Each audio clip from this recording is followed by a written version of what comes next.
Amém, meu irmão? Deus está nos chamando para nós vivermos um evangelho maduro, um evangelho que realmente cause transformação nas nossas vidas e transformação a ponto de transformar outras vidas. É o que eu sempre falo na igreja. Ninguém quer ouvir, porque todo mundo já sabe o que o evangelho fez na vida de Pedro, o que o evangelho fez na vida de Paulo. Pedro era um homem extremamente duro, que negou Jesus, mas depois da ressurreição de Jesus, o que aconteceu? Pedro foi um pregador do evangelho e ele pregou com vida, não pregou só com a boca não. Paulo era o perseguidor da igreja, mas depois que o evangelho, depois que Jesus entrou na vida dele, ele passou a ser perseguido por causa da igreja, por causa do evangelho. Ele mudou de lado. Antes ele era contra a igreja, agora ele é a favor da igreja. E você? Que mudança o evangelho causou na sua vida? A palavra de Deus diz aqui no evangelho de João, no capítulo 19, que quando Jesus ele foi preso, então tomou Pilatos a Jesus e mandou açoitá-lo, e os soldados, tendo tecido uma coroa de espinhos, puseram-lhe na cabeça. A primeira coisa, o que aconteceu? Uma coroa de espinhos foi colocada na cabeça de Jesus. Esses espinhos, que eram espinhos de 10 a 12 centímetros, esses espinhos eles furavam, eram espinhos extremamente duros, eles machucaram a cabeça de Jesus. A cabeça fala da mente. Depois que o evangelho entrou na sua vida, a sua mente já foi transformada? Ou você ainda continua tendo pensamentos que não são pensamentos de Deus?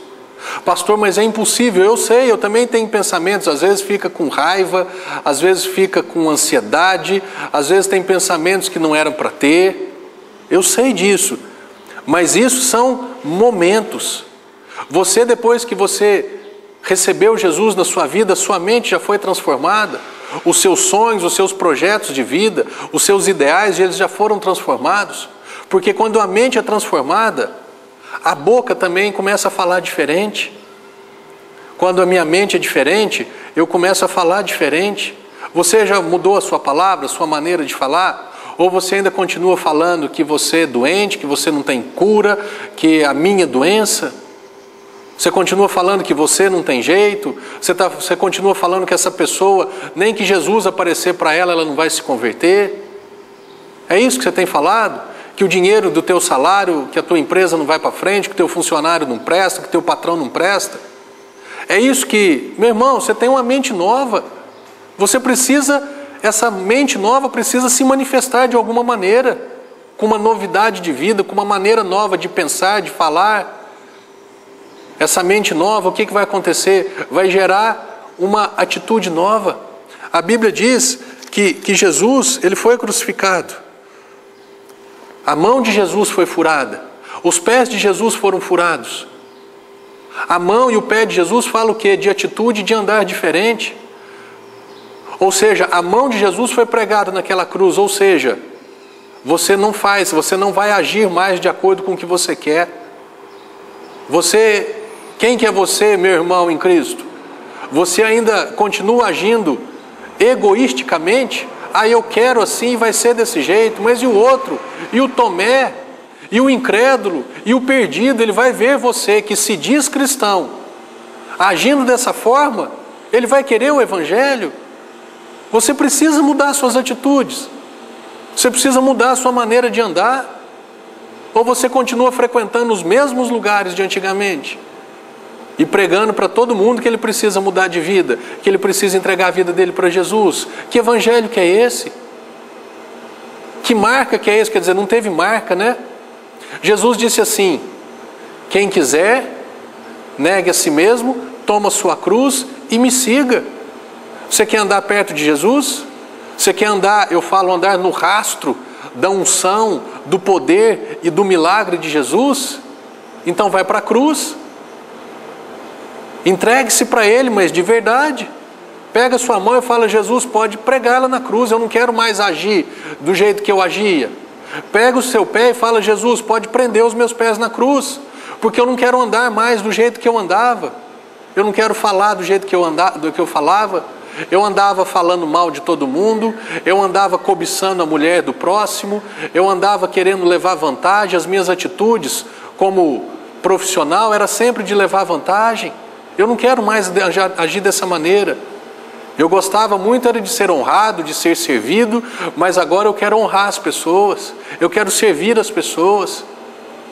Você precisa mudar de vida, porque senão os Tomés, os incrédulos, aqueles que convivem com você, eles nunca vão ver mudança. E se eles não virem mudança, eles vão nascer de novo? Eles serão salvos? Se não forem salvos, eles vão para onde? Para o céu? Não, não vai para o céu. Jesus, ele deixou a mente dele ser perfurada. Jesus deixou as mãos dele serem pregadas. Jesus deixou os pés dele serem pregados, falando de mudança de maneira de pensar, falando de mudança de maneira de agir, falando de mudar a sua maneira de andar. E a Bíblia diz que no final aqui, um dos soldados, versículo 34, mas um dos soldados lhe abriu o lado com uma lança. Eu falo que isso daqui para mim é uma sequência. Primeiro mudou a maneira de pensar, depois muda a maneira de fazer, depois muda a maneira de andar, mas por último, a pior marca para nós e a melhor marca para Deus é quando o nosso lado é aberto, é quando o nosso coração ele é exposto, é quando a nossa maneira de viver, lá do íntimo mesmo, ela é mudada. Sabe aquele coração crítico, aquele coração que julga, aquele coração que vê o outro numa maneira, numa conduta errada e já condena? E esse coração ele é ferido, ele é exposto, ele é aberto, ele cria uma marca nele onde você vai ver as pessoas agindo de maneira errada e você não vai mais julgá-las. E ainda que elas estiverem de fato fazendo coisas erradas, você não vai condená-las. Sabe aquele coração duro que não perdoava? Agora o Evangelho entrou e essa lança entrou e criou essa marca a ponto de que você não tem mais dificuldade em perdoar as pessoas, porque você também vivia nessa mesma condição. E Jesus veio e te perdoou e te curou e te sarou. E você agora perdoa não mais com o teu perdão, que é um perdão condicional. É o perdão se o outro vem pedir perdão. É um perdão se o outro merece o perdão. Mas você perdoa com o mesmo perdão que você recebeu de Jesus, que é o perdão incondicional. Que é o perdão lá da cruz que Jesus falou assim: Pai, perdoa-lhes porque eles não sabem o que eles fazem.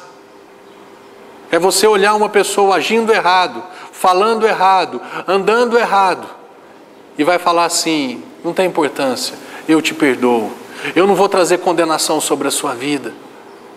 Meu irmão, é essa mudança que vai causar uma grande transformação, porque as pessoas, os Tomés, aqueles que talvez convivem com você, quando eles colocarem a mão, quando eles tocarem em você, você não vai agir igual você agia antigamente. Então é a esposa, que antes o marido chegava e falava alguma coisa que desagradava, a esposa já vinha e já respondia na mesma moeda: não, esposa, você é cristã, você tem uma mente nova, você não vai mais agir com as suas próprias mãos, porque você vai fazer o que Jesus fez no Getsêmani. Pai, não faz a minha vontade, faz a tua. Pai, pode me pregar na cruz. Você, esposa, não vai responder na mesma altura para o seu marido. Você, marido, quando a sua esposa for insubmissa a você, quando ela não te honrar como você gostaria de ser honrado, você não vai tratá-la com amargura, não vai ser duro com ela, porque você tem um coração novo, você tem uma mente nova, você tem uma palavra nova, você tem uma mão, você tem um pé que estão pregados, que você não faz mais o que você quer, mas você vai fazer o que Jesus quer na sua vida. O que Jesus fez? Ele se submeteu à vontade do Pai.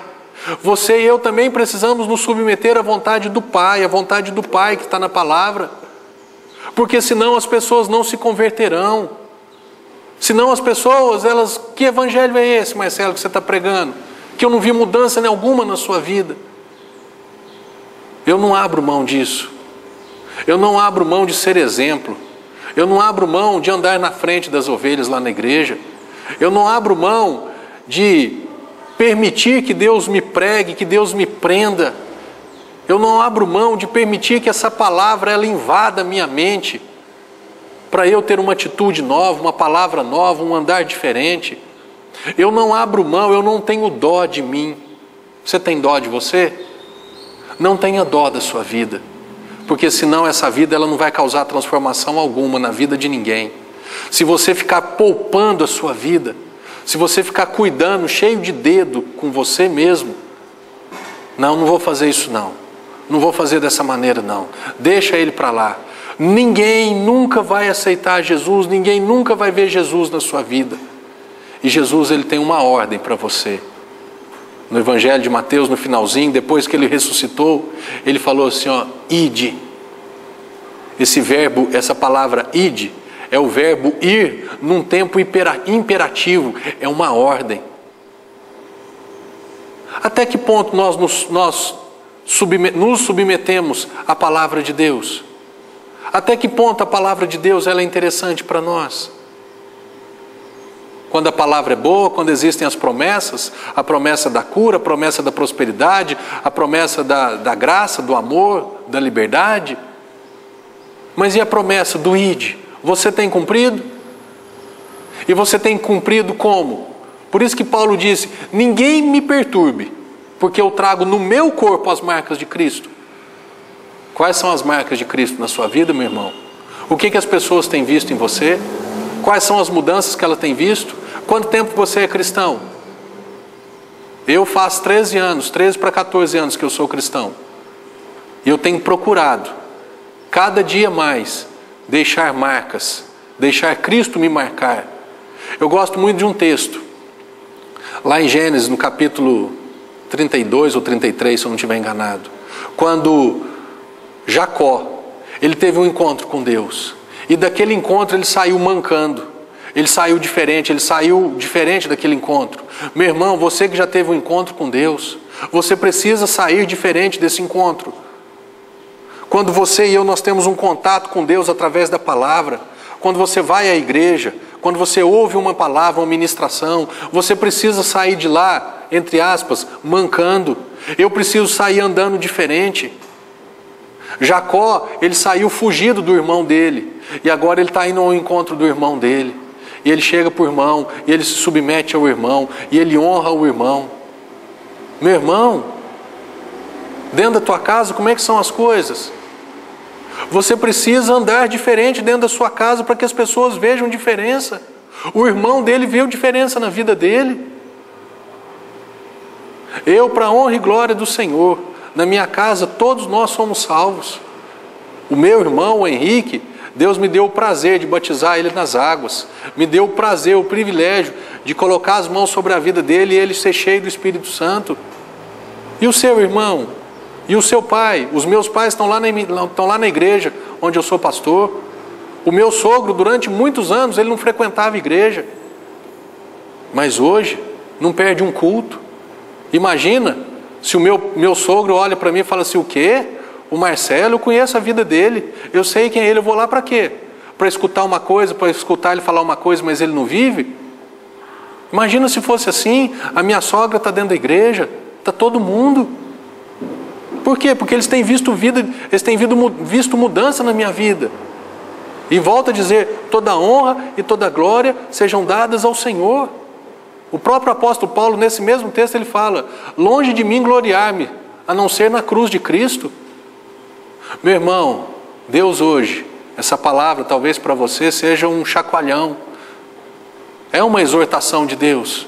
Por quê? Porque Deus ele está de olho nos Tomés, ele está de olho, ele está preocupado com os incrédulos. Cadê? Quando que eles vão se converter? Tem muitos que só se converterão igual Tomé. Quando você chegar e falar assim, olha para a minha vida. Ah, mas o pastor fulano de tal disse que faz isso e contando mentira, só roubando, só levando vantagem.